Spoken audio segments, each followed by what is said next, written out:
Κυρίες και κύριοι, φίλες και φίλοι, καλησπέρα. Απόψε είναι Σάββατο 30 Νοεμβρίου του 2024. Έχουμε σημαντικές εξελίξεις, ιδιαίτερα στη Συρία, από εκεί θα ξεκινήσουμε. Να πούμε χρόνια πολλά στον Ανδρέα και στην Ανδριάνα, σε όσους γιορτάζουν σήμερα. Λοιπόν,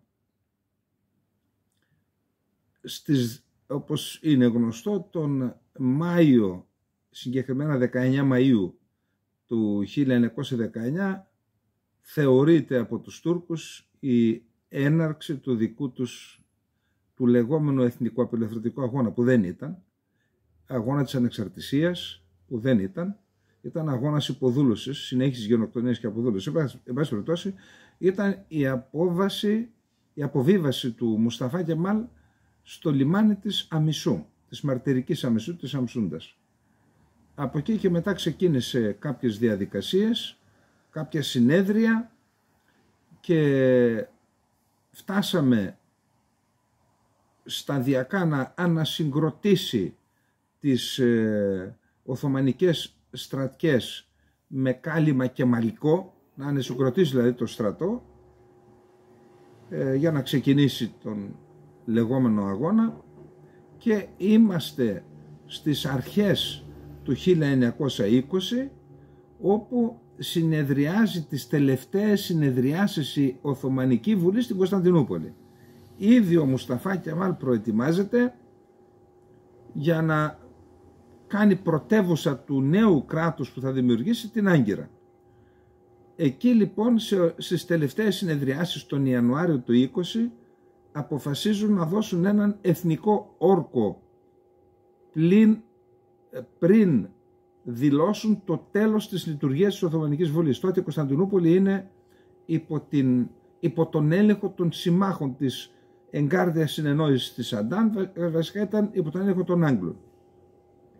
Όντως, στις 28 Ιανουαρίου του 1920 δίνουν τον λεγόμενο εθνικό όρκο, ο οποίος έχει 6 άρθρα. Ένα από αυτά αφορά την Δυτική Θράκη, και το οποίο λέει οι κάτοικοι της Δυτικής Θράκης θα αποφασίσουν με ποιον θέλουν να πάνε, αν θα πάνε με την Ελλάδα ή με την Τουρκία. Κρατήστε το αυτό, με δημοψήφισμα, κρατήστε το αυτό, ισχύει ο όρκος. Το ίδιο λένε και για το Βατούμ, τον βαθύ λιμένα των Ελλήνων, ο οποίος είναι ένα λιμάνι στην περιοχή της Ατζαρίας, είναι μια αυτόνομη δημοκρατία στα πλαίσια της δημοκρατίας της Γεωργίας. Και αυτός ο εθνικός όρκος έχει και ένα χάρτη. Αυτός ο εθνικός όρκος λοιπόν ήταν μυστικός, και στις 17 Φεβρουαρίου του 1920 τον αποκαλύπτουν. Λένε αυτή είναι μια παρακαταθήκη, διαλύεται η Οθωμανική Βουλή και έχουμε την τουρκική εθνοσυνέλευση στην Άγκυρα. Είναι δηλαδή μια παρακαταθήκη που άφησαν στους επόμενες γενιές οι τελευταίοι βουλευτές της Οθωμανικής Αυτοκρατορίας για τα σύνορα και τις βασικές αρχές της λειτουργίας του νέου κράτους. Αυτός ο χάρτης περιλαμβάνει το Κερκούκ και τη Μοσούλη, περιλαμβάνει το Χαλέπι, κρατήστε το γιατί εκεί έχουμε το πανηγύρι τώρα, περιλαμβάνει την Κύπρο, τα νησιά του Αιγαίου και τη Θράκη. Και ορισμένοι παρουσιάζουν χάρτη που έχει τουρκική και τη Θεσσαλονίκη, την Δυτική Θράκη, την ελληνική Θράκη.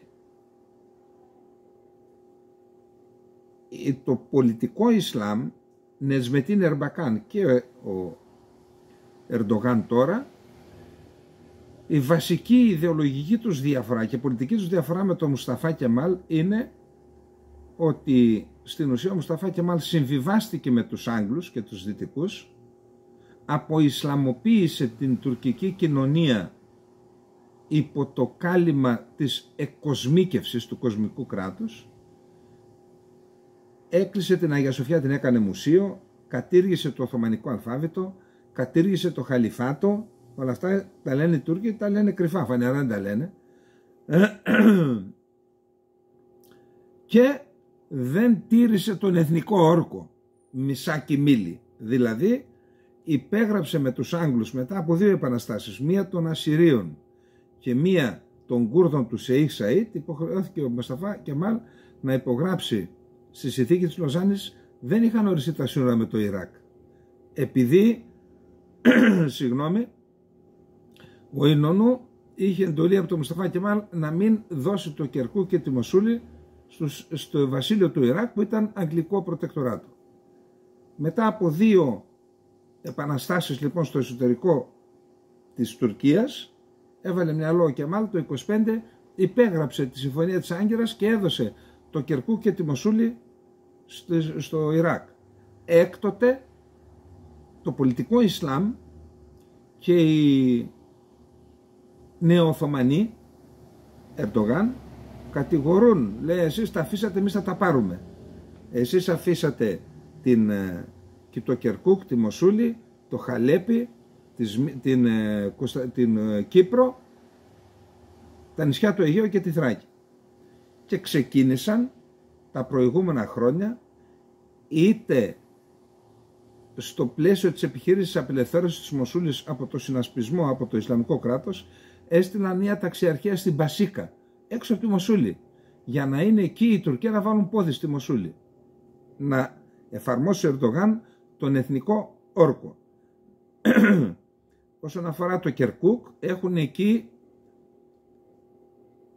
περίπου 70-80.000 Τουρκομάνους, τους οποίους τους εκπαιδεύουν. Έχουν κανονικό στρατό, κανονικότατο, με όπλα, βαριά όπλα, και έχουν ως στόχος να πάρουν και το Κερκούκ και τη Μοσούλη. Υπόψη ότι την ταξιαρχία που είχαν στείλει τότε δεν τη δέχτηκαν ο συνασπισμός και η ταξιαρχία είναι ακόμα σήμερα εκεί, στο στρατόπεδο Μπασίκα.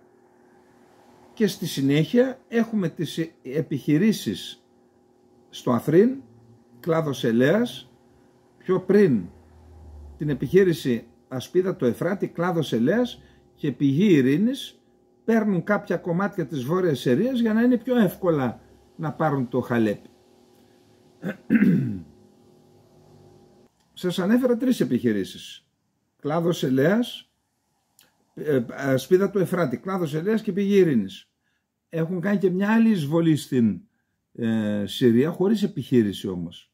Εισέβαλαν στο Ιντλίμπ, όπου είχαν 14 στρατόπεδα, τώρα νομίζω ότι έχουν 9, και μέσα από αυτά τα στρατόπεδα ελέγχουν την περιοχή του Ιντλίμπ, μια περιοχή στην οποία κατοικούν 3,5 εκατομμύρια άνθρωποι, η οποία διοικητικά ελέγχεται από τη Χαγιάτ Ταχρήρ Σαμ, δηλαδή την Αλ-Κάιντα στην ουσία. Ήταν το παρακλάδι της Αλ-Κάιντα στη Συρία, ήταν η Αλ-Νούσρα. Η Αλ-Νούσρα υπό τον Τζουλάνι, ο νέος ηγέτης, μετονομάστηκε σε Χαγιάτ Ταχρήρ Σαμ. Είναι μια τρομοκρατική οργάνωση με απόφαση του Συμβουλίου Ασφαλείας των Ηνωμένων Εθνών. Κρατήστε το αυτό για να δείτε μετά τι λένε.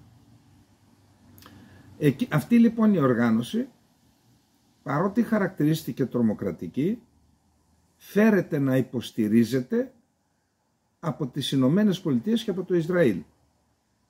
Και σε αυτή την περιοχή, στο Ιντλίμπ, υπάρχουν και διάφορες ταξιαρχίες Τουρκομάνων, αλλά και άλλων τζιχαντιστών Σύρων, οι οποίες ταξιαρχίες αυτές έχουν οργανωθεί, εκπαιδευτεί, εξοπλιστεί και χρηματοδοτούνται από το τουρκικό κράτος.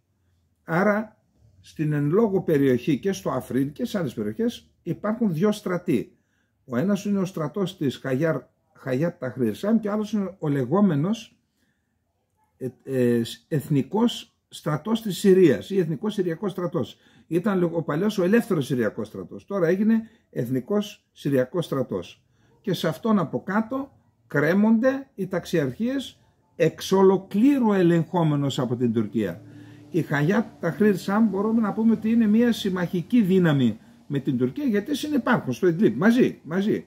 Και η χρηματοδότηση, σχεδόν το σύνολο των εσόδων, σχεδόν λέω γιατί κάνω και λαθρεμπόριο, της Χαγιάτ Ταχρήρ Σαμ είναι από την συνοριακή πύλη Τσιλβέγγιοζου, που η Τουρκία δέχεται να λειτουργεί συνοριακή πύλη χωρίς να είναι παρόν το Συριακό κράτος και τα έσοδα, φόρους και τα λοιπά, τελωνία, να τα εισπράττει η Χαγιάτ Ταχρήρ Σαμ. Αυτή είναι η κύρια πηγή εσόδων για να αγοράζει όπλα και τα λοιπά. Φυσικά τα όπλα τα δίνουν και χώρες όπως η Ουκρανία για να εξυπηρετήσουν οι χώρες, η Αμερική, η Ουκρανία, τους δικούς τους στόχους.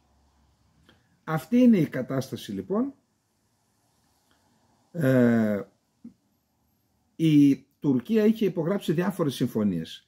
Της Μόσχας, του Σότσι, της Αστάνα με τη Ρωσία και είχε αποδεχθεί να υπάρχει διάδρομος, ένας οδικός άξονας που συνδέει την Λατάκια με το Χαλέπι και το Χαλέπι με τη Δαμασκό. Αυτές οι συμφωνίες η Τουρκία τις τήρησε. Λέει ότι δεν τήρησε η Ρωσία τη συμφωνία για να απομακρύνει τις δυνάμεις των δημοκρατικών δυνάμεων της Συρίας από το Τελ Ριφάτ και από την Ιεράπολη, τη Μέμπετς.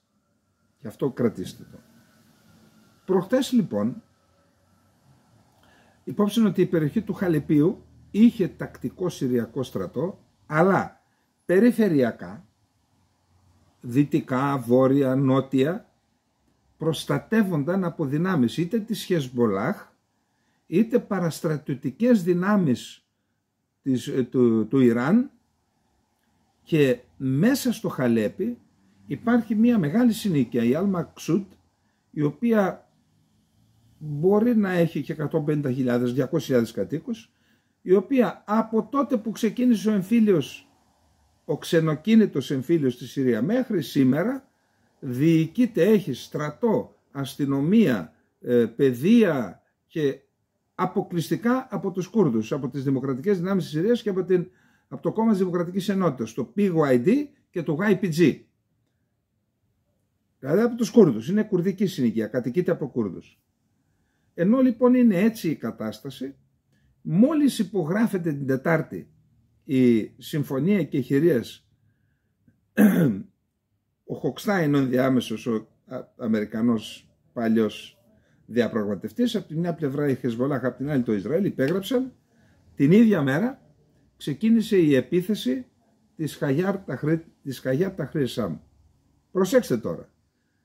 Η ίδια οι Ηνωμένες Πολιτείες Αμερικής την έχει αναγνωρίσει ως τρομοκρατική οργάνωση. Με απόφαση του Οργανισμού Ηνωμένων Εθνών, του Συμβουλίου Ασφαλείας, η Washington Post, οι επαναστάτες της Χαγιάτ Ταχρήρ Σαμ επιτέθηκαν στο Χαλέπι. Η Times of Israel, παρακαλώ, κάτσε, ζητάτε από τους δυτικούς να λένε τη Χαμάς και τη Χεσμολάχ τρομοκρατική οργάνωση. Εσείς γιατί δεν λέτε τρομοκρατική οργάνωση η Χαγιάτ Ταχρήρ Σαμ και λέτε οι επαναστάτες? Times of Israel. Αυτά δεν εκπλήσωμαι, απλά λέω και τα τονίζω για να κατανοήσουμε ότι κάθε χώρα με βάση τα συμφέροντά της βαφτίζει κάποιον τρομοκράτη και μετά τον ξεβαφτίζει όπως συμφέρει. Και δεν υπάρχει τίποτα να κοκκινίζουν από την τροπή τους, δεν υπάρχουν αυτά τα πράγματα. Λοιπόν, ξεκινάει γιατί ξεκίνησε? Διότι όλο αυτό το διάστημα που υπάρχει ο αγώνας του Ισραήλ εναντίον, ο πόλεμος, η εισβολή της Χαμάς και ο πόλεμος του Ισραήλ εναντίον της Χαμάς και μετά οι επιθέσεις από τη Χεσμολάχ, από τους Χούθι εναντίον του Ισραήλ, ιδιαίτερα μετά την εισβολή του Ισραήλ στο Λίβανο, δυνάμεις προσκύμενες στο Ιράν, πολιτοφύλακες και Χεσμολάχ που ήταν γύρω από το Χαλέπι, έφυγαν για να βοηθήσουν τη Χεσμολάχ να αντιμετωπίσει το Ισραήλ. Άρα αποδυναμώθηκε το μέτωπο. Αυτά, όπως ξέρετε, υπάρχουν, παρακολουθούνται είτε από τις μεγάλες δυνάμεις που έχουν ενδιαφέρον, αλλά είτε και από αυτές τις οργανώσεις. Έχουν απίστευτα δίκτυα συλλογής πληροφοριών. Επειδή δεν έχουν άλλα μέσα, τη συλλογή πληροφοριών με διαζώσεις, με πηγές δηλαδή, είναι πολύ πιο αναπτυγμένες και πολύ πιο εκπαιδευμένες από υπηρεσίες πληροφοριών κανονικές αυτές οι οργανώσεις. Άρα, τι κατάσταση επικρατεί την ημέρα που υπογράφηκε η Εκεχηρία, την Τετάρτη, στο Χαλέπι?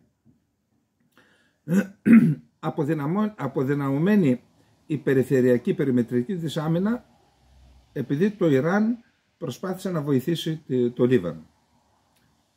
Αποδυναμωμένη η υποστήριξη που παρέχει η Ρωσία στον Άσαντ, άρα και στο Χαλέπι, λόγω της εμπλοκής της στον πόλεμο στην Ουκρανία. Μια Ρωσία που ζητάει τη βοήθεια της Βόρειας Κορέας, πόση βοήθεια μπορεί να παρέχει στον Άσαντ? Οριοθετήθηκε, περιορίστηκε.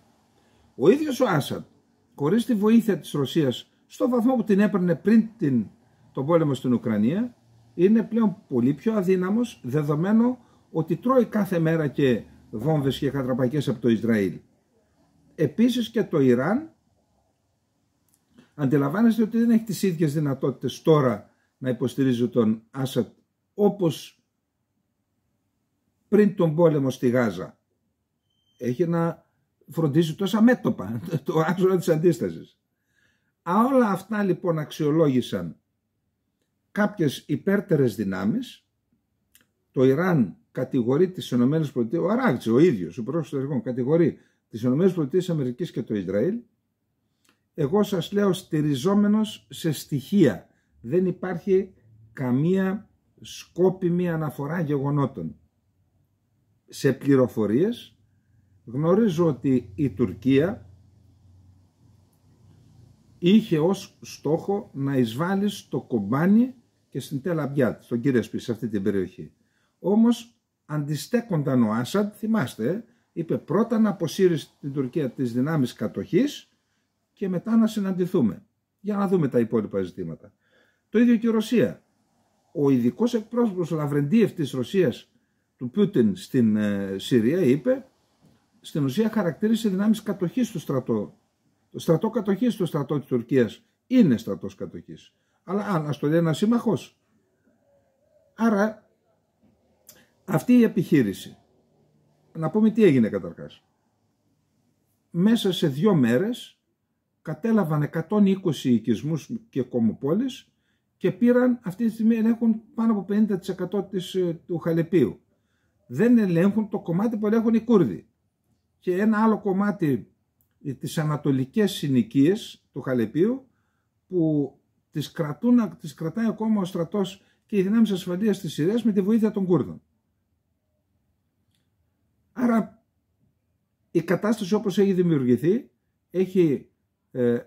είχαν καταλάβει, παρέλαβαν στην ουσία το Διεθνές Αεροδρόμιο του Χαλεπίου από τη Συρία, από το Συριακό στρατό, Συριακή Πολεμική Αεροπορία, οι Κούρδοι. Το μεσημέρι σήμερα, μετά από 3 ώρες, είδα ανακοίνωση ότι το κατέλαβαν οι τρομοκράτες. Αυτοί είναι τρομοκράτες. Δηλαδή οι υποκινούμενοι από την Τουρκία και από τις άλλες δυνάμεις που προανέφερα, τρομοκράτες. Δεν ξέρω ποια είναι αυτή τη στιγμή η κατάσταση στο αεροδρόμιο. Οι σχετικοί χάρτες δείχνουν ότι είναι ακόμα υπό τον έλεγχο των Κούρδων, αλλά έχουμε την ανακοίνωση των τζιχαντιστών ότι την πήραν. Επίσης βλέπουμε στους χάρτες καταστάσεως ότι ορισμένες περιοχές που κατήχε, ήταν υπό τον έλεγχο της Δαμασκού του Άσαντ, τώρα είναι υπό τον έλεγχο των Κούρδων. Από το Τελ Ριφάτ ξεκινούν και κάνουν μια μεγάλη ζώνη. Άρα αυτή τη στιγμή ο Άσαντ είναι σε δύσκολη κατάσταση. Ο στρατός του Άσαντ τακτικός είπε υποχωρήσαμε για να αποφύγουμε άσκοπες απώλειες και θα κάνουμε αντεπίθεση, ενώ τις τελευταίες 2 μέρες η πολεμική αεροπορία της Ρωσίας από την βάση της Λατάκιας και της Συρίας βομβαρδίζουν θέσεις των τρομοκρατών στο Ιντλίμπ κυρίως και κοντά στο Χαλέπι, όχι μέσα στο Χαλέπι. Όσον αφορά τους Κούρδους, είπαμε, έστειλαν ενισχύσεις, είδα διάφορα βίντεο έστειλαν ενισχύσεις, αλλά τους βλέπω να δηλώνουν, εμείς, λέει, δεν έχουμε σκοπό να εμπλακούμε σε πόλεμο, στόχος μας είναι να διατηρήσουμε το κράτος που έχουμε δημιουργήσει και λειτουργεί περίπου τα τελευταία 10 χρόνια. Και έστειλαν ενισχύσεις για να προστατέψουν την περιοχή Τελ Ριφάτ, που είναι υπό τον έλεγχό τους. Η περιοχή Τελ Ριφάτ βρίσκεται ανατολικά του Αφρίν και δέχθηκε τους πρόσφυγες του Αφρίν, περίπου 300.000 κάτοικοι, κατοικούν στην περιοχή Τελ Ριφάτ, που έχει και Αλαουίτες και δυνάμεις πολιτοφυλακών του Ιράν και Συριακές και ρωσικές δυνάμεις, οι οποίες ρωσικές δυνάμεις άκουσα ότι αποσύρθηκαν. Αν αποσύρθηκαν, τότε αυτό προϊονίζεται εισβολή τουρκικών δυνάμεων μαζί με τους τρομοκράτες για να πάρουν αυτή την περιοχή από τους Κούρδους. Θα δούμε, οι Κούρδοι φαίνονται αποφασισμένοι να μην αφήσουν εδάφη που κατέχουν να τους τα πάρουν είτε οι Τούρκοι είτε οι τρομοκράτες. Άρα αυτή τη στιγμή στην Τουρκία υπάρχουν, καταρχάς έχουμε δήλωση του Εντζού Κεσελή, εκπροσώπου του τουρκικού ΙΠΕΞ, ο οποίος άκουσαν καλεί τη Ρωσία και τη Συρία να μην βομβαρδίζουν το Ίντλιμπ, επικαλούμενος μία από τις συμφωνίες που έκαναν είτε στο Σότσι, είτε στη Μόσχα, είτε στην Αστάνα. Και δεν λένε ότι να σταματήσουν οι τρομοκράτες επιθέσεις. Τι να πούνε, αφού οι ίδιοι τις κάνουν. Άρα πάμε σε έναν εκ νέου έλεγχο του Χαλεπίου από τις δυνάμεις, από την Τουρκία στην ουσία, από δυνάμεις που χρηματοδοτούνται, εξοπλίζονται και κατευθύνονται από την Τουρκία, και βλέπουμε ότι κάνουμε ένα βήμα πιο κοντά στη δημιουργία του 82ου νομού της Τουρκίας. Έτσι λένε για το Χαλέπι. Ο 82ος νομός το Χαλέπι, που σημαίνει ο εθνικός όρκος. Αυτά είναι σε γενικές γραμμές. Θα δούμε τι μπορούμε να πούμε τις επόμενες μέρες. Νομίζω ότι το πλαίσιο σε γενικές γραμμές το περιγράψαμε. Θεωρώ ότι με αυτά που είπαμε μπορείτε να παρακολουθείτε πλέον τις εξελίξεις. Αύριο θα επανέλθουμε. Απλά θέλω να πω το εξής. Πόσο αφελής θα πρέπει να είσαι για να πιστεύεις, ή πόσο ανενημέρωτος, πόσο εκτός πραγματικότητας, για να εναγκαλίζεσαι τον Τούρκο όταν αυτός δεν ξεκίνησε τώρα, ξεκίνησε όπως σας είπα. Έχει κόσμο στο Κερκούκ, στη Μοσούλη, στο Χαλέπι, και ο χάρτης που τον έδειξε προχθές ένα κανάλι, αυτό που είπε ο Ατζούνι Λιτζαλή, αυτός που έχει το Survivor και τι άλλο, το Voice of Greece και τέτοια ορισμένα προγράμματα, εκπομπές, παραδέχθηκε, τον είδα σε βίντεο και είδα από τα τουρκικά, όχι μετάφραση, γιατί μερικές φορές μεταφράσεις είναι πειραγμένες.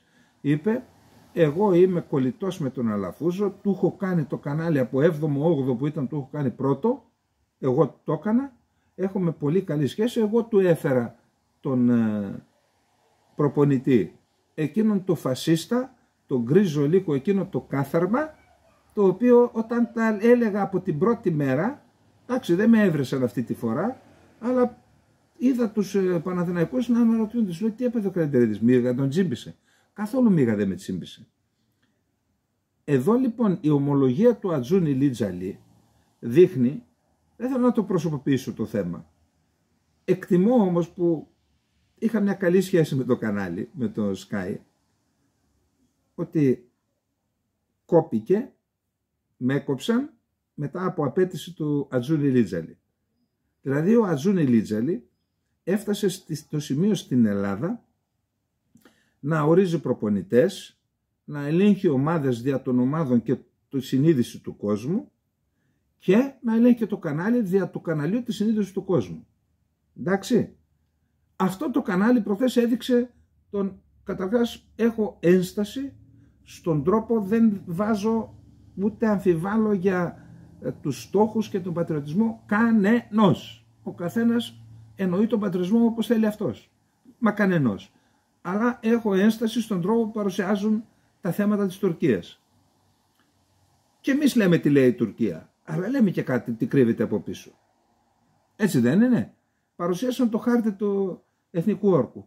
Δεν είπαν όμως πώς είναι δυνατόν η Ελλάδα να συζητά με αυτή τη χώρα που υλοποιεί τον εθνικό όρκο, το χάρτη του εθνικού όρκου, ο οποίος έχει την Κύπρο, τα νησιά και τη Θράκη. Μήπως αυτή η διαδικασία που ξεκίνησε ο κύριος Μητσοτάκης ρίχνει νερό στο μήλο της τουρκικής επεκτατικότητας και μάλιστα φέρνει πιο κοντά την Τουρκία να υλοποιήσει το χάρτη του εθνικού όρκου? Για να μην λέμε λοιπόν πολλά, περιμένετε να δούμε το δεύτερο θέμα. Έρχεται λοιπόν, έχουμε τη Δευτέρα και την Τρίτη συναντήσεις, εδώ έρχονται οι Τούρκοι εδώ. τα χέρια τους και οι μπότες τους ματωμένες με αίμα, όπως έλεγε ο Πάγκαλος. Από το αίμα και μάλιστα Ελληνοορθοδόξων. Με αίμα Ελληνοορθοδόξων στο Χαλέπι. Αλήθεια, το Ελληνικό Υπουργείο Εξωτερικών δεν όφιλε να κάνει μια δήλωση, είχε κάποιες ενέργειες για την προστασία των Ελληνοορθοδόξων του Χαλεπίου, που τώρα είδα ότι αποκεφαλίζονται παιδιά πάλι από τους τρομοκράτες συνεργάτες της Τουρκίας. Τίποτα. Τέλος πάντων, Δευτέρα έρχεται εδώ για τη θετική ατζέντα. Καλά, εντάξει. Ο Τούρκος Υφυπουργός Εξωτερικών Μποζάη θα συναντηθεί με τον κύριο Φραγκογιάννη και την Τρίτη θα γίνει πολιτικός διάλογος με την κυρία Παπαδοπούλου.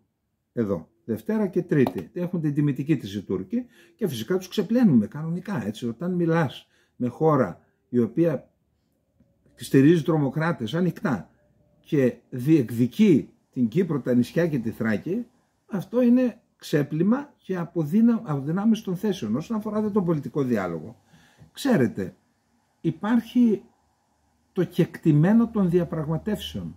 Όταν δέχεσαι να συζητηθούν όλα και αφελώς λες ότι η Τουρκία δεν είναι κάνει πίσω από όσα θέλει, τα βάζει όλο στο τραπέζι. Αυτό λέγεται κεκτημένο διαπραγματεύσεων. Όταν ξαναρχίσουν οι διαπραγματεύσεις, από πού ξεκινάνε, από εκεί τελειώσανε. Πού είχαμε μείνει, σου λέει, είχαμε μείνει στις 11 διεκδικήσεις. Έλα, κάτσε εδώ, να σου βάλω και 3-4 ακόμα. Παρεμπιπτόντως, είχαμε μία δημοσκόπηση που έλεγε ότι το 51% των Ελλήνων είναι υπέρ του να συζητιούνται όλα, λέει, στο διάλογο. Ακούστε, αυτά όλα είναι επιχειρήσεις, ψυχολογικές επιχειρήσεις εις βάρος των ηθικών μας συμφερόντων, για να κρύψουν τις πομπές αυτού του εγχειρήματος της ελληνοτουρκικής προσέγγισης, που θα δείτε παρακάτω τι λέει ο μελέτης γι' αυτό, δεν τα λέω εγώ, έτσι. Προσέξτε εδώ. Αν ρωτούσαν τους Έλληνες, θέλετε στο διάλογο Ελλάδας-Τουρκίας να μπουν Α, Β, Γ, αυτές οι 10 διεκδικήσεις της Τουρκίας στο διάλογο, πόσοι πιστεύετε θα απαντούσαν θέλουμε? Εγώ πιστεύω ότι θα ήταν 10-15%. Είναι άνθρωποι που έχουν τα δικά τους. Όχι 50%. Το 50% ήταν το πονηρό. Πού ξέρει ο άλλος? Λέει, όλα, ας συζητήσουμε όλα. Πού να ξέρει?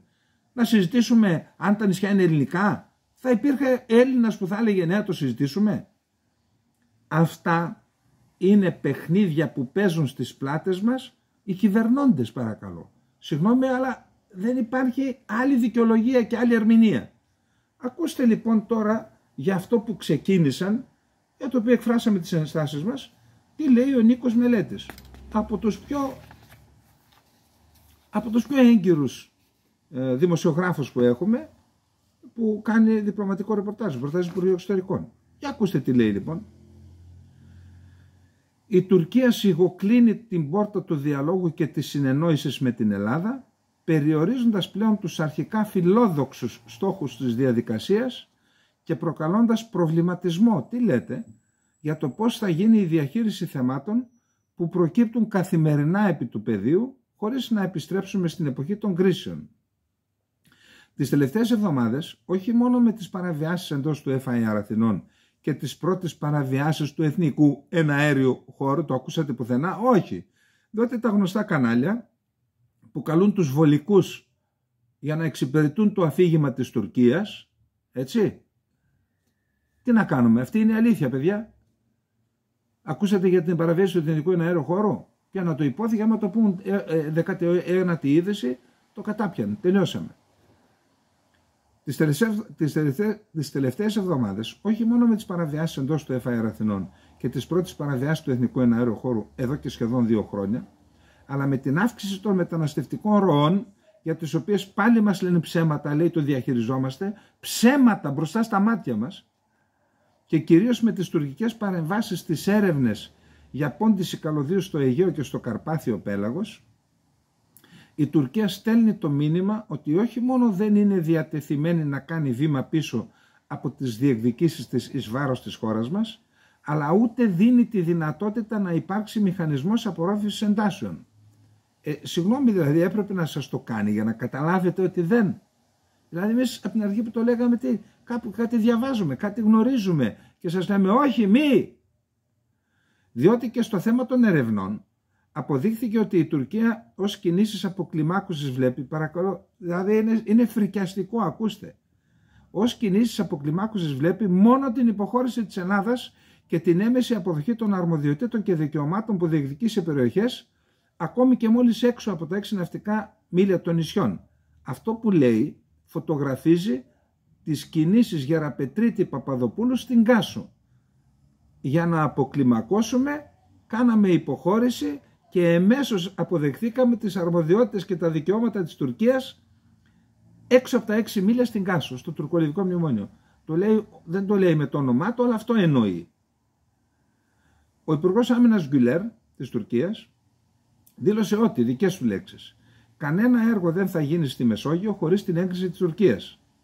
Και επικαλέστηκε γι' αυτό τι άλλο, το επεισόδιο της Κάσου, που σύμφωνα με τον Τούρκο Υπουργό, οι έρευνες του Ιταλικού σκάφους συνεχίστηκαν αφού έλαβε άδεια από τις τουρκικές αρχές και συγχρόνως εξέφρασε την αποφασιστική στάση της Τουρκίας για να εμποδιστούν μη εξουσιοδοτημένες δραστηριότητες στην υφαλοκρηπίδα της Τουρκίας. Σας ερωτώ λοιπόν, γιατί τα κόμματα δεν ζητούν πιεστικά όλα μαζί να μάθουν τι συνέβη στην Κάσο ακριβώς? Συγγνώμη, ξέρουν οι Τούρκοι και δεν ξέρουμε εμείς? Υπήρχαν συνομιλίες, καταγράφονται αυτές. Έτσι, υπάρχουν οι συνομιλίες καταγεγραμμένες. Γιατί δεν τις δίνουν στη δημοσιότητα? Το ξέρουν οι Τούρκοι, δηλαδή ποιος άλλος να το μάθει? Τι φοβούνται? Ποιο είναι το απόρριτο? Και γιατί απόρριτο? Καταλάβατε? Γι' αυτό λέω ότι δεν διοικείται, δεν υπάρχει δημοκρατία, κανένα το συζητάμε, δεν υπάρχει άλλο κοινοβουλευτισμός, άλλο republic και άλλο δημοκρατία. Δεν υπάρχει δημοκρατία. Σε μια κανονική δημοκρατία οι βουλευτές θα έλεγαν ελάτε εδώ, υπουργός εξωτερικών, υφυπουργός εξωτερικών, το ιταλικό πλοίο, ο Αδμία, καθίστε κάτω, ένας-ένας. Τι έγινε εκεί πέρα? Και αν καταθέσεις ψέματα, αρχίζει η ποινική διαδικασία. Φύγεσαι. Έλασε, φύγεσαι, να ξέρουμε τι γίνεται. Τώρα γιατί να είμαστε στο σκοτάδι? Ξέρει ο Τούρκος και δεν ξέρουμε εμείς? Και μην νομίζετε, όταν υπάρχουν στα πρακτικά της Τουρκικής Βουλής, όταν κάποιος κάνει ένα διδακτορικό, ένας ξένος, για το θέμα αυτό, το έχει σαν πηγή, είναι επίσημο έγγραφο πλέον. Είναι επίσημο έγγραφο, δεν είναι δήλωση στην εφημερίδα, και εκείνο έχει τη σημασία του. Ο Γκουλέρ μίλησε για το πρωτόκολλο της Βέρνης, αλλά αντάλλον, ούτε πρωτοετής φοιτητής των διεθνών σχέσεων δεν θα το έκανε. Το πρωτόκολλο της Βέρνης, καταρχάς, ήταν συγκεκριμένης χρονικής διάρκειας και αφορούσε έρευνες για ενεργειακές πρώτες ύλες. Δεν αφορούσε την πόντιση καλωδίου που με βάση το διεθνές δίκαιο είναι ελεύθερη και δεν μπορεί κανείς, ακόμα και σε δικιά σου ορισμένη υφαλοκρηπίδα, δεν μπορεί κανείς να το σταματήσει.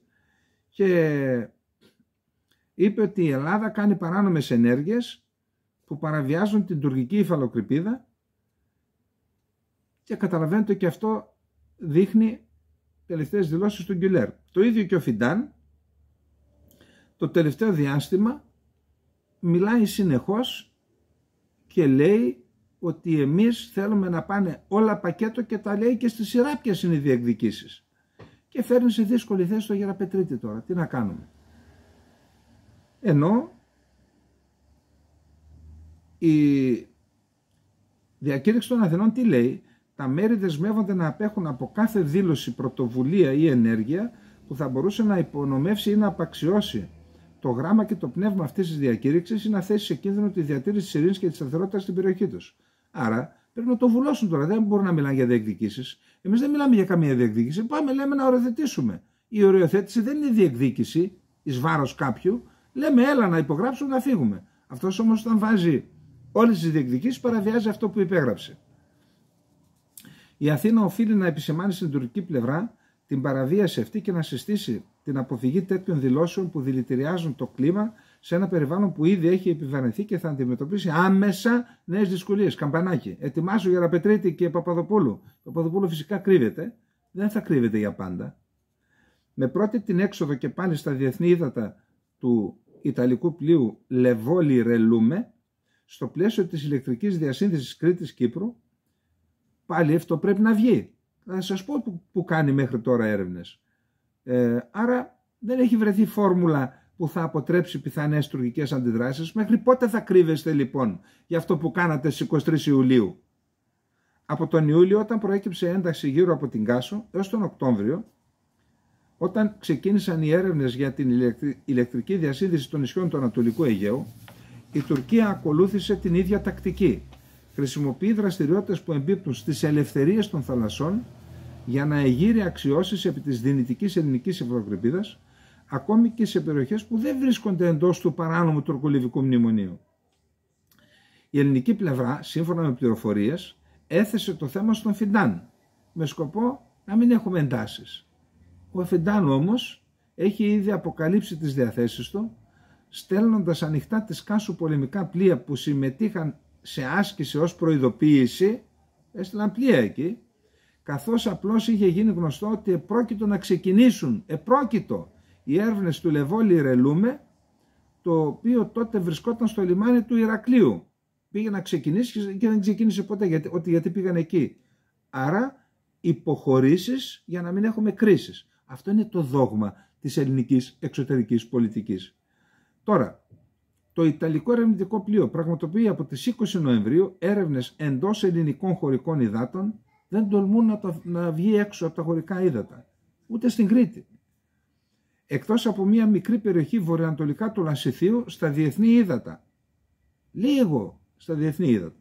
Σύμφωνα με τον προγραμματισμό, το Λεβόλη Ρελούμε αναμένεται να κινηθεί ανατολικά σε περιοχές εντός της ελληνικής ΑΟΣ, όπως αυτή έχει οριοθετηθεί με την Ελληνοαιγυπτιακή Συμφωνία, η οποία επικαλύπτει το παράνομο τουρκολιβικό μνημόνιο. Και αυτό θα αποτελέσει την επόμενη μεγάλη δοκιμασία στη διαδικασία ελληνοτουρκικής προσέγγισης.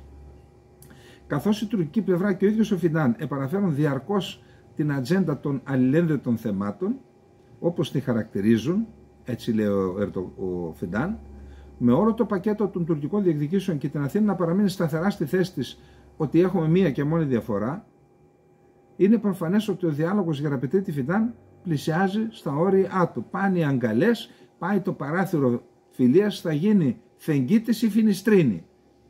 Ξέρετε ότι υπάρχει μια παροιμία για το Φανιστρίνη, έτσι, δεν τη λέω.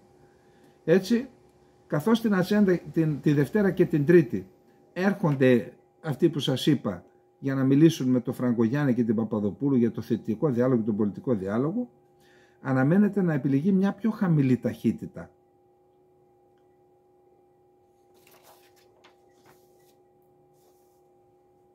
Λοιπόν, αυτά για τα ελληνοτουρκικά.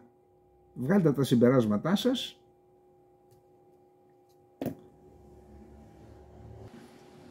Πάμε να δούμε τι μας λέει ο Κώστας Βενιζέλος από τον Φιλελεύθερο της Κύπρου για το Κυπριακό.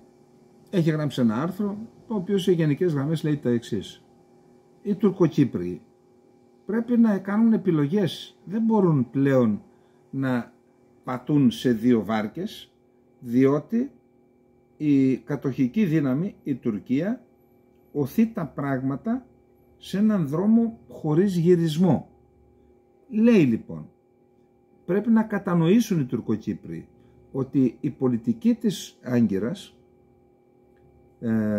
που θα οδηγήσει είτε στην ενσωμάτωση των κατεχομένων είτε σε ανεξάρτητο κράτος, μέλος του Οργανισμού Τουρκικών Κρατών, αυτό θα τους οδηγήσει στο σημείο να λάβουν μία απόφαση. Είτε με τον Οργανισμό Τουρκικών Κρατών, είτε με την Ευρωπαϊκή, με την Κυπριακή Δημοκρατία και την Ευρωπαϊκή Ένωση. Δεν μπορούν να τα έχουν και τα δυο. Δεν μπορείς να είσαι και με το δολοφόνο και με το θύμα. Τέλος αυτά. Δεν μπορείς να είσαι και με τη λαιλασία των ελληνικών περιουσιών στα κατεχόμενα και να διεκδικήσεις και τις περιουσίες που η Κυπριακή Δημοκρατία τις κρατάει αλόβητες. Εντάξει.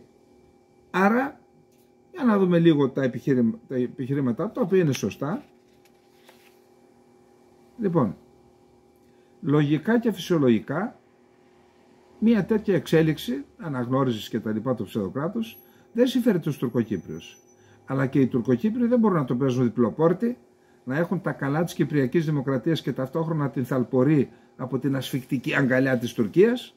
Βρίσκονται και οι ίδιοι υποκατοχή και θα πρέπει να επιλέξουν σε ό,τι αφορά το μέλλον τους. είτε θα πορευθούν με την Κυπριακή Δημοκρατία είτε με την Τουρκία, είτε με την Ευρωπαϊκή Ένωση είτε με τον Οργανισμό Τουρκικών Κρατών. Προφανώς για ευνόητους λόγους θέλουν να είναι Ευρώπη, αλλά ταυτόχρονα κάποιοι αληθορίζουν προς άλλες κατευθύνσεις. Τα διλήμματα αυτά πρέπει να απαντηθούν, γιατί συνήθως εκείνοι που πάντα πιστικά καλείται να τοποθετηθεί είναι η ελληνική πλευρά. Είτε διχοτόμηση χωρίς λύση, αυτό ζητάνε, είτε διχοτόμηση χωρίς λύση ή μιας μορφής διχοτόμηση με νομιμοποιημένη μορφή.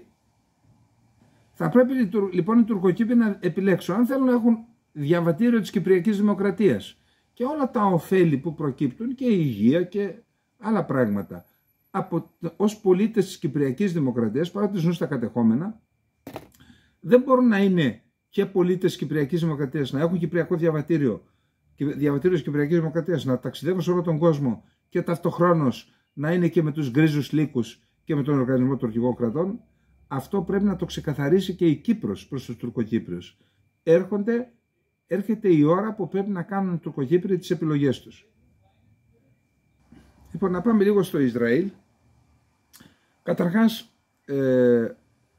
άλλο να είσαι στη Γάζα, να πολεμάς με τον τρόπο που πολεμάς και να δέχεται το Ισραήλ καθημερινά 10, 20, 30, 50, 100, μερικές φορές και 200 πυράβλους από την Χεσμολάχ, και άλλο το Ισραήλ χωρίς να έχει πλέον καμία βόμβα να πέφτει στο κεφάλι του, που και που έρχεται κανένα μία παδρωμένο από το Ιράκ και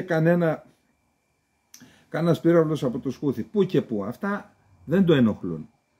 Άρα αυτή τη στιγμή θεωρούν, όχι οι Ισραηλοί, διεθνείς παρατηρητές και θα έλεγα και αντικειμενικοί, ότι η Χαμάς χωρίς τον Γιαχιά Σινουάρ, ο οποίος ο άνθρωπος είχε συγκεκριμένη πολιτική, πόλεμος μέχρι σε σχάτων, μέχρι την απελευθέρωση, χωρίς λοιπόν τον Γιαχιά Σινουάρ που σκοτώθηκε και χωρίς τη βοήθεια της Χεσμολάχ, εκ των πραγμάτων δεν μπορούν να ακολουθούν, λένε, κάτι θα ακούσαν από τους Παλαιστίνιους, τις Χαμάς συνομιλητές, ότι πιθανόν η Χαμάς να αποδεχτεί τη λειτουργία για ένα διάστημα του διαδρόμου της Φιλαδέλφειας, διότι αυτό ήταν βέτο. Δεν δεχόμαστε καμία συμφωνία με την παραμονή Ισραηλινών στρατευμάτων στο διάδρομο της Φιλαδέλφειας, δηλαδή να παρεμβάλλεται μεταξύ της Γάζας και των συνόρων της Αιγύπτου. Γι' αυτό σήμερα βρίσκεται μία αντιπροσωπεία της Χαμάς στο Κάιρο. Το Κατάρ έχει αποσυρθεί, το βάρος όλο πέφτει στην Αίγυπτο τώρα, για να συζητήσουν μέχρι ποιο σημείο μπορούν να υποχωρήσει η Χαμάς, τι συμφωνία μπορεί να δεχθεί για να ξεκινήσει καλά ξανά η διαδικασία. Επίσης είχαμε πάλι αρκετές εκατοντάδες και μερικές χιλιάδες ανθρώπους που διαδήλωσαν χθες μπροστά από την Κνεσέτ στο Ισραήλ για το θέμα των ομήρων, ζητούν την απελευθέρωση των ομήρων, όσοι έχουν μείνει ζωντανοί, κανείς δεν ξέρει. Και υπάρχει ένα θέμα, το οποίο νομίζω εδώ το είχαμε θίξει, αλλά δεν ήξερα ότι έπαιξε καθοριστικό ρόλο στο να δεχθεί ο Νετανιάχου τη συμφωνία. Η ελαττωματική, ελληματική λειτουργία του Iron Dome και των άλλων συστημάτων αντιπυραυλικά κτλ.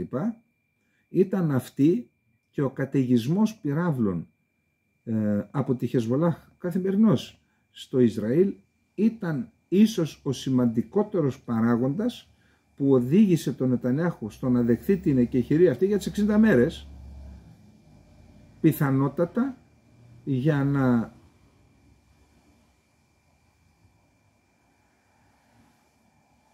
λύσουν τα προβλήματα που έχουν με τα αντιπυραυλικά και το Iron Dome, για να ανασυγκροτηθούν οι Ισραηλινές ένοπλες δυνάμεις, κουράστηκαν, οι έφεδροι κουράστηκαν, και πιθανότατα για να εντοπίσουν στόχους της Χεσμολάχ, ούτως ώστε την επόμενη φορά να προκαλέσουν μεγαλύτερο ζημιά, σοβαρότερα πλήγματα και να αποδυναμώσουν έτσι περαιτέρω τη Χεσμολάχ. Αυτό λοιπόν, επειδή είναι καινούριο το θέμα του Iron Dome, γι' αυτό λοιπόν επέλεξα να το θίξουμε σήμερα. Όντως το είχαμε θίξει ότι δεν λειτουργούσε το τελευταίο διάστημα, Απλά σήμερα λέμε ότι ίσως ήταν ένας από τους σημαντικότερους παράγοντες για να φτάσουμε στην εκεχηρία.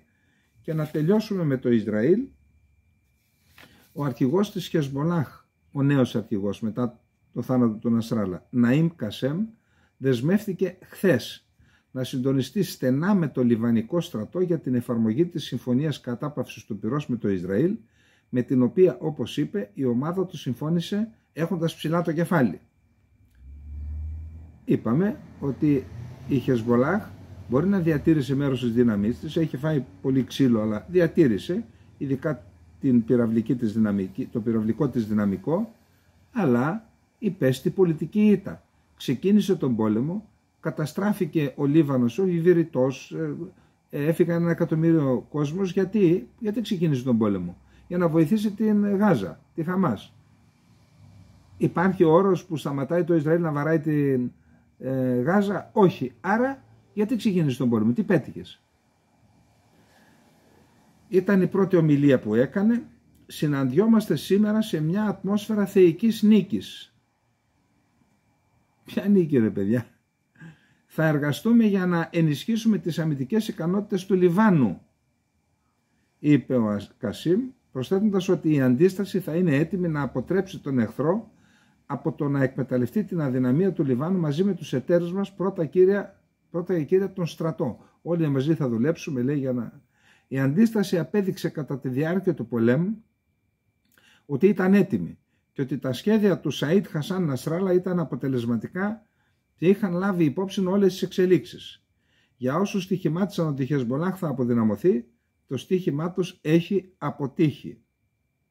Είπε ότι αυτοί που σκοτώθηκαν και τα λοιπά, για τους μάρτυρες, η υποστήριξη της ομάδας προς την Παλαιστίνη δεν θα σταματήσει.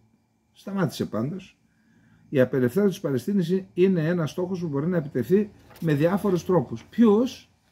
Δεν θα γύρευε.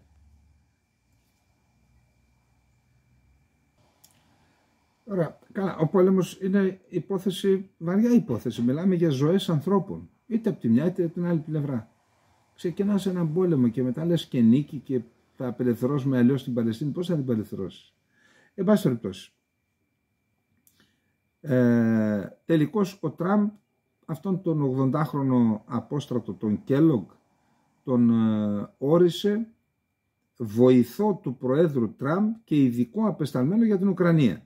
Το ανακοίνωσε πλέον.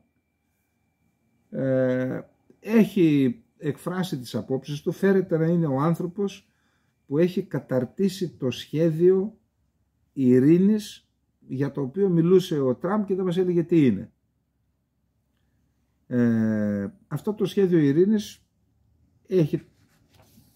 είπε καταρχάς ο Κέλογκ, έχει μπλέξει η Αμερική σε έναν ατέλειωτο πόλεμα. Άρα πρέπει να τελειώσει αυτός ο πόλεμος.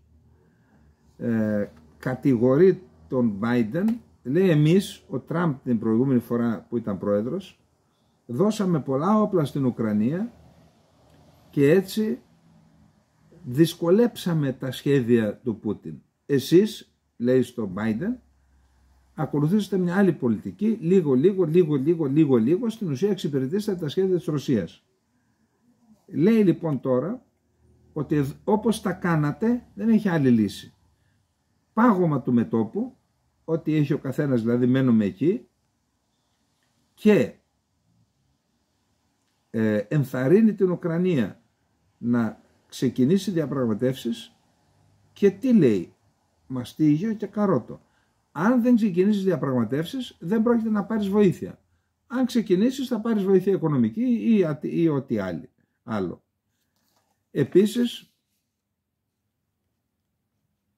λέει ότι δεν μπορεί να συνεχιστεί αυτός ο πόλεμος διότι έχουν απισχναστεί τα αποθέματα όπλων και πυρομαχικών των ΗΠΑ. Ως πότε λέει θα δίνουμε? Δεν έχουμε άλλα. Άρα σε γενικές γραμμές η επίσημη πολιτική των ΗΠΑ θα είναι η εξής: κατάπαυση του πυρός, άρα πάγωμα του μετώπου, ό,τι έχει ο καθένας το κρατάει, και επίλυση της κρίσης μέσω διαπραγματεύσεων. Αυτό είναι το γενικό πλαίσιο. Έχει και άλλα πράγματα, αλλά το γενικό πλαίσιο είναι αυτό, να το κρατήσουμε αυτό για να δούμε τι είπε ο Ζελένσκι. Πιθανότατα το διάβασε αυτό, πιθανότητα αξιολογεί και την έλευση του Τραμπ μετά από 1 μήνα και πόσες μέρες, και 20 μέρες, 15-20 μέρες, και άλλαξε τώρα πλάκα. Τη γύρισε την πλάκα αλλιώς. Αυτό το γύρισε την πλάκα αλλιώς είναι τους δίσκους που είχαμε, έτσι. Την πλάκα του γραμμοφώνου. Η μια πλευρά γύρισε την πλάκα αλλιώς, τώρα λέει άλλο. Τι λέει θα το δούμε παρακάτω. Λέει λοιπόν, έδωσε συνέντευξη στο Sky News στον κύριο Στιούαρτ Ράμσεϊ και λέει ότι, αναφερόμενος στο σχέδιο του Τραμπ, έτσι, ο Ζελένσκι είπε ότι για να εφαρμοστεί το σχέδιο του Τραμπ θα πρέπει να προσφερθεί η ένταξη της Ουκρανίας στο ΝΑΤΟ. Λέει, βάλτε μας στο ΝΑΤΟ, βάλτε να ισχύει το άρθρο 5 μόνο για τα εδάφη που κρατάμε εμείς, κάντε μας όμως πρόσκληση ως σύνολο και απλά αφού θα ισχύει το άρθρο 5, αν επιτεθεί η Ρωσία σε εδάφη που κρατάμε εμείς, μετά την είσοδό μας θα ενεργοποιηθεί το άρθρο 5 και τα υπόλοιπα εδάφη που κρατάει η Ρωσία θα διεκδικήσουμε την απελευθέρωσή της μέσω διπλωματίας. Εδώ μιλάμε, γι' αυτό είπα την άλλαξη την πλάκα. Μέχρι τώρα έλεγε δεν πρόκειται, έβγαλε και νόμο. Αγορεύεται οποιαδήποτε διαπραγμάτευση με τη Ρωσία εάν δεν φύγει από το τελευταίο μέτρο γης και πάμε στα σύνορα του 1991, δηλαδή και από την Ταυρίδα, την Κριμαία. Τώρα λοιπόν το γυρίσαμε. Λόγω Τραμπ πιθανόν και λόγω των αδυναμιών στο μέτωπο. Τι λέει τώρα, βάλτε μας στο ΝΑΤΟ για όσες δυνάμεις ελέγχουμε τώρα, όσες εδάφια ελέγχουμε τώρα και τα υπόλοιπα εδάφια θα τα διεκδικήσουμε μέσω διαπραγματεύσεων. Για να δούμε τι λέει. Εάν θέλουμε να σταματήσουμε τη θερμή φάση του πολέμου, πρέπει να βάλουμε κάτω από την ομπρέλα του ΝΑΤΟ την επικράτεια της Ουκρανίας επί της οποίας διατηρούμε τον έλεγχο. Και πρέπει να το κάνουμε γρήγορα, γιατί θα χάσουμε κι άλλο εδάφι. Και μετά την κατεχόμενη περιοχή της Ουκρανίας, η Ουκρανία μπορεί να την πάρει πίσω δια της διπλωματίας. Όλοι οι πολιτικοί πουλάνε παραμύθια, έτσι. Ποια διπλωματία, μπορείς να πάρεις κάτι από τη διπλωματία από μια υπερδύναμη, στρατιωτική υπερδύναμη.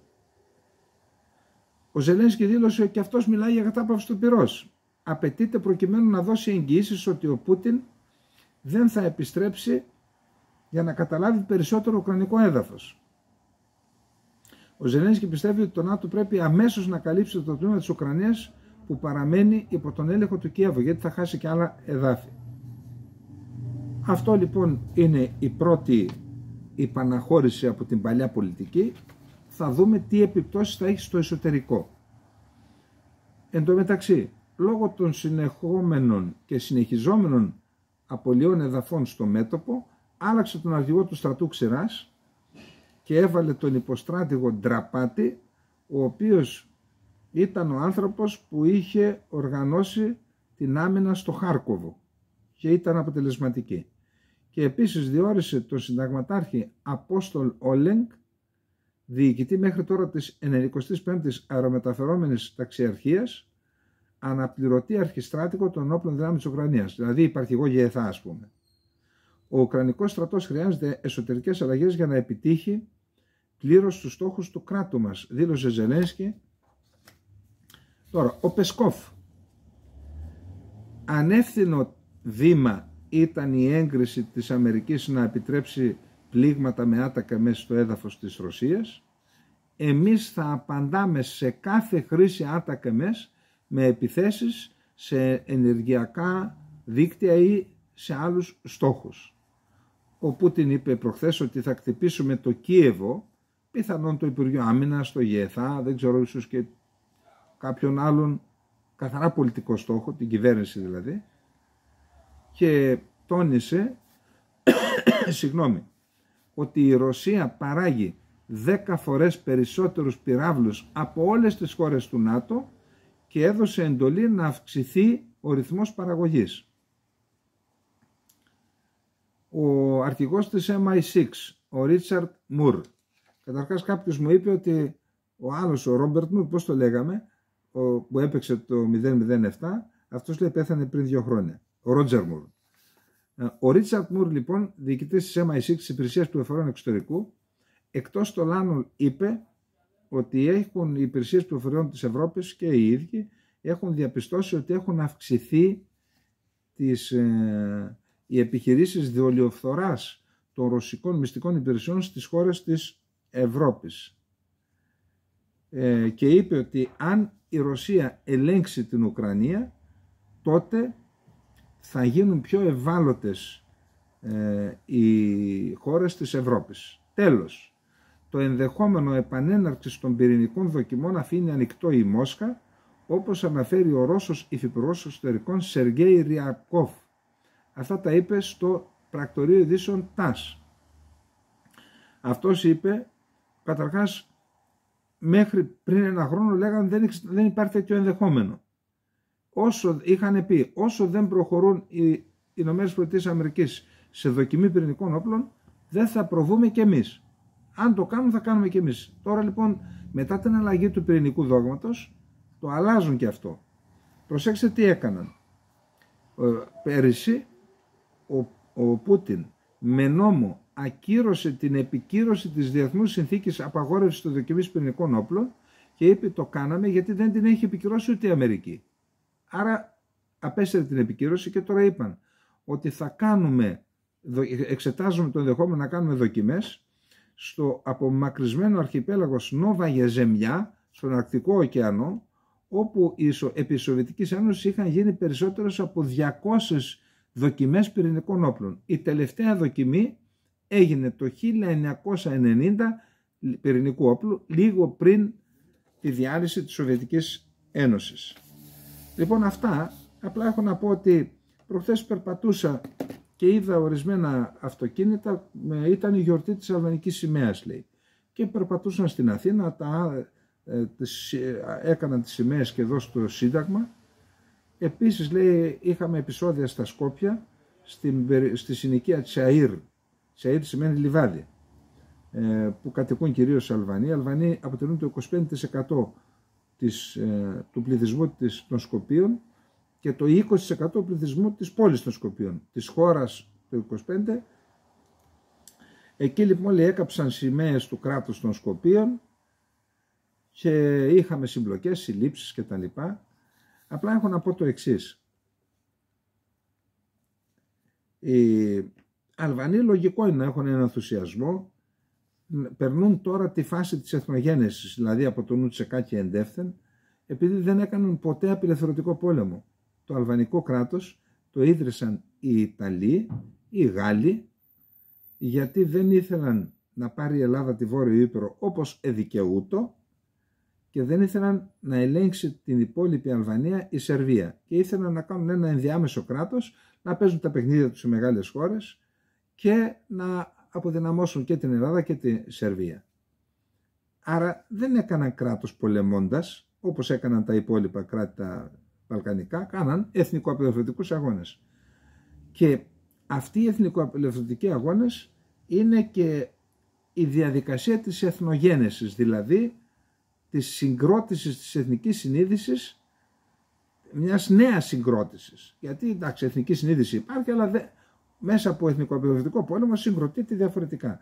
Τώρα λοιπόν ζουν τη μέθη του εθνικισμού τους. Να προσέξουν.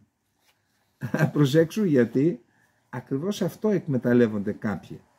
Μη γίνουν όργανα κάποιων που έχουν τους δικούς τους σκοπούς για την περιοχή, διότι στο τέλος δεν την πληρώσουν αυτοί που έχουν σκοπούς, οι ίδιοι θα την πληρώσουν. Να προσέξουν, να δουν με λογική το καλό του λαού και του έθνους τους. Με λογική, επαναλαμβάνω.